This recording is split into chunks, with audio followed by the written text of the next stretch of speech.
name is Max. It was George Miller who gave birth to a certain kind of car chase road movie.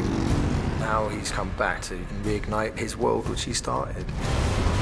It really is a reimagination, and you can enter it and experience something spectacular. This whole world is so detailed, and his characters are fascinating. I live, I die, I live again!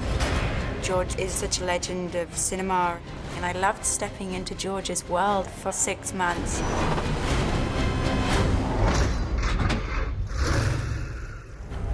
About 12 years ago, I was on a long flight between Los Angeles and Sydney, and the movie Fury Road came unbidden and played in my head.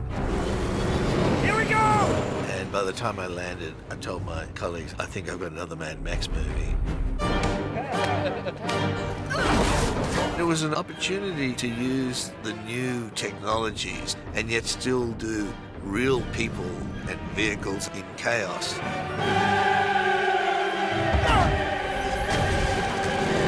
Dramatizing a story that's in constant movement is very, very tricky. But to George, it's what he thrives in.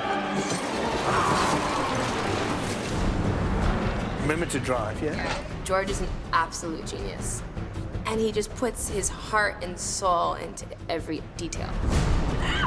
I've been working with George for about 35 years, and I've never seen George back away from what he has to do. He never takes the easy way through. Oh, reaching up and George will ask you to do things which may seem insane, and then they will turn into something really wonderful.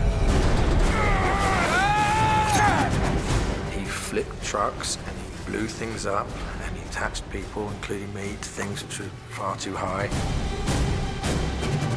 He did that for 6 months until he got everything he wanted. George kind of created a world that will satisfy his fans, but also a generation who might not know those movies. Fury Road is a more immersive version than those films. You're going to see something even larger in terms of the authenticity of the world. George has spent a lot of time working out everything in the Mad Max world. I think people are going to go berserk when they actually get a full glimpse of the rest of the thing. You're not really in a movie. You're in George's head.